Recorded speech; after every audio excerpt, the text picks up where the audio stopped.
Howdy everyone, how you doing today? It's Carpo at you with another episode of Random Thoughts and Mental Mutations. This particular episode, I guess I'm going to attribute to intuition versus logic. This was resulting from a conversation I've been having with somebody on one of my videos about intuition, and he made some really good points. Because I was saying I follow my intuition rather than logic, but I guess I was using intuition too loosely. I was considering it more to be instinct, I guess, if you will.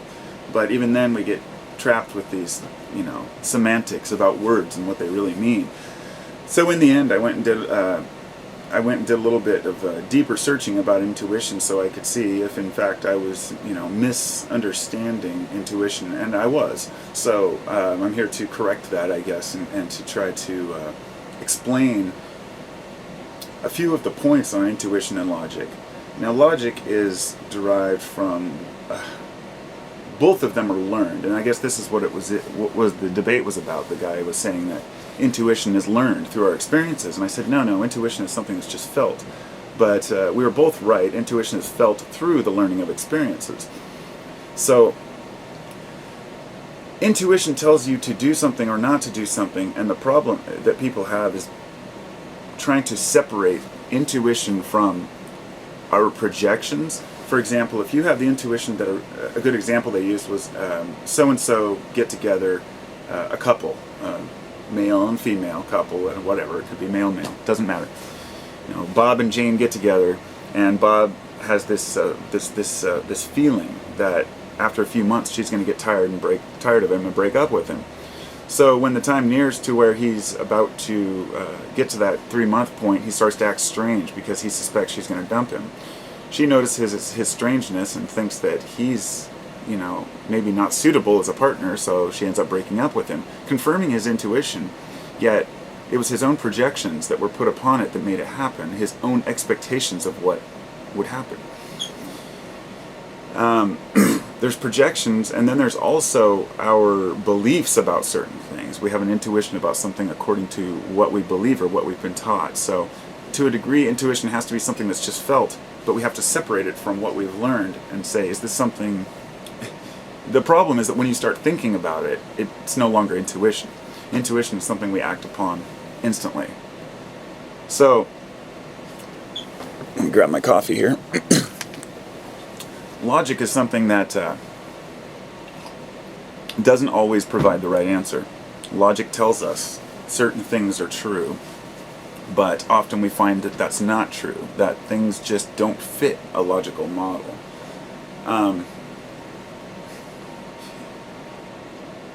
Many of the things, basically the mystery of life itself and existence cannot be explained by logic. There's no logical answer to why we exist. There is no logical answer to why we evolve or why humans exist other than the things that we've discovered. The process, let's say, of evolution happens, but the reason to why is still kind of a mystery. Some would say God, some would say random mutation, but the point is that logic can't explain anything about who we really are, or why we're here, or why the universe exists. Logic can only explain things on the level that we understand as humans, and that leaves a lot to be desired. But let's take intuition and instinct for a minute and kind of separate them. What is instinct? Instinct, if you want to go with the actual, I guess, a definition of instinct, I should have probably looked that one up first, but I guess my definition of instinct would be behaviors that are not attributed to any particular learned behavior or anything that we've learned, but behaviors that we do out of a genetically programmed system within our DNA.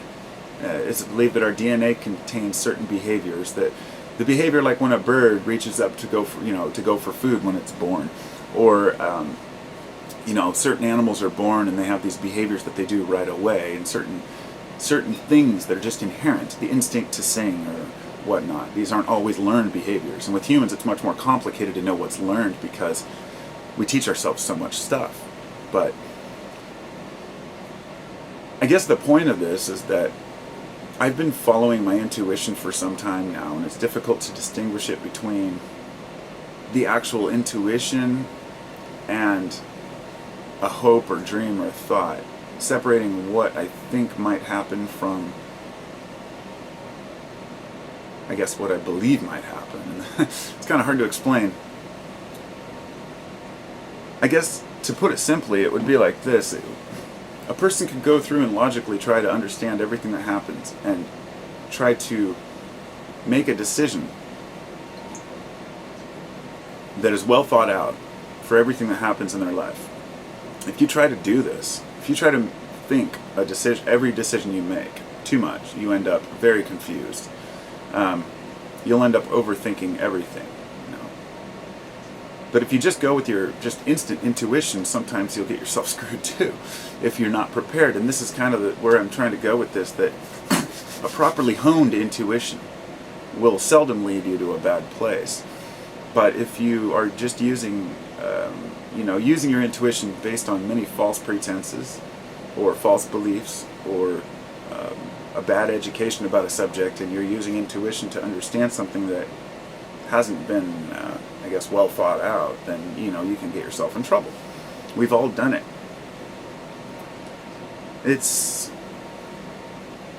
I guess you can't really say intuition versus logic is the point, because they are very similar. But I guess I can't say that intuition is derived from logic, because it's not. They're two totally separate things. But intuition and logic are both derived from knowledge. So that's true. What do we do with that?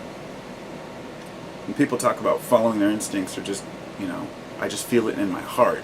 This is one of those things that are hard to explain and hard to separate this feeling that something is a certain way from separating it from an intuition that things are a certain way based on what we've already learned or believed. In other words, if you have a feeling about something that's going to happen, it can be very difficult to know whether you feel that through some sort of, an ether or a spiritual sense, or if it's just something that you just feel and sense because of what you've learned. The example I was using for intuition when I was speaking with that guy was when you take the same road to work every day, and one day for some reason you just decide to take a different route, and there was an accident on the other route. You could call that intuition, you could call it instinct, or you could call it chance. And trying to separate chance, the old phone call thing comes up, like when you wake up in the middle of the night. This has happened to people I know. They wake up in the middle of the night and they just know their grandmother died.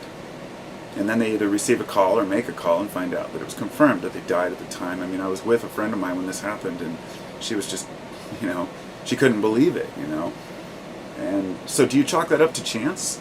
Or do you chalk that up to instinct or intuition? No, because when I brought that example up, he had said that's more of mystical or mystic things, but really that it's not that mystical, that it's just a chance thing that happens, that we are prone to pick out the chance things that happen and ignore the ones that don't happen because we don't notice them. This is just like seeing certain aspects of something and ignoring the aspects you don't want to see, and I totally understand that viewpoint. But some things happen to people that are just too mysterious to chalk it up to chance. But that's my opinion. I can't sit here and say that that's a fact, that these things happen, that it's some sort of a psychic connection, or that we really do know what's going on in other people's minds, or that we can, sense when someone we love dies, or sense that someone's going to call right before the phone rings. I can't say that this is something that we actually know or intuit, or if it's something that just is chance, if that makes sense. So what I've done is, over the years, I've just let it flow. I stopped. Don't try to block it or understand it. Just let it go and see what happens. You wake up in the day and you just go about your daily actions and let things unfold. And the more you try to resist things, the more you try to force how you think things should be, this is how we get into these logical problems, where we're trying to solve everything with reason. And reason just doesn't solve many of the problems we have as humans. No matter how logical we try to make life, existence is mysterious, and it's amazing. And I guess I heard a line one time that might fit this well, and this is kind of, it's relevant but irrelevant. I can't remember who said it. It was a famous philosopher, and he said, I would rather believe that there is something greater than myself and be wrong than believe in nothing and be right. And that sounds shallow to a person who believes, perhaps let's say an atheist, a person who wants to make everything logical and say, look, we were put here for no particular reason. Life just came about in the universe and just happened to evolve, and here we are. We don't know why, but to try to, people will say trying to put a mystical spin on that, or to put a god behind it, or anything like that is just totally wrong. That everything is chance. To me, that is just as ignorant as saying that God has a white beard. Nobody really knows. So when it comes to God, when it comes to spirit, when it comes to psychic abilities or intuition or instinct, any of these things, we just have to go by our gut feeling. And do you trust your gut feeling? And it goes back to learning how to trust your gut. If you've only been brought up to believe one thing, your gut feeling is going to tell you something that may be completely wrong. But the more you expose yourself to new ideas and to all the different ways of thinking, not just one. If you're afraid to look into something because it conflicts with what you believe, then that means you need to look into it even more. Just like I did with this guy, I was like, okay, I want to know, am I wrong here? What is intuition? Maybe I'm mistaken. This is how we learn, people. Without pointing the finger at one another and saying you're wrong or you're wrong, it's a matter of saying, what can we know is true and what can we know is right. And there's very little that we can really know for sure. What can we know for sure? In fact, it goes back to the old question, as humans, can we really know anything?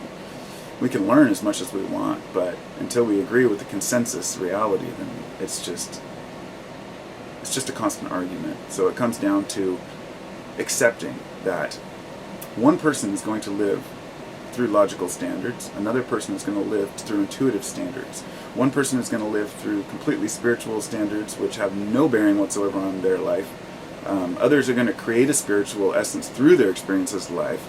And we have to remember that each person is at the place they're in, at the time they're in it, and that's just their life.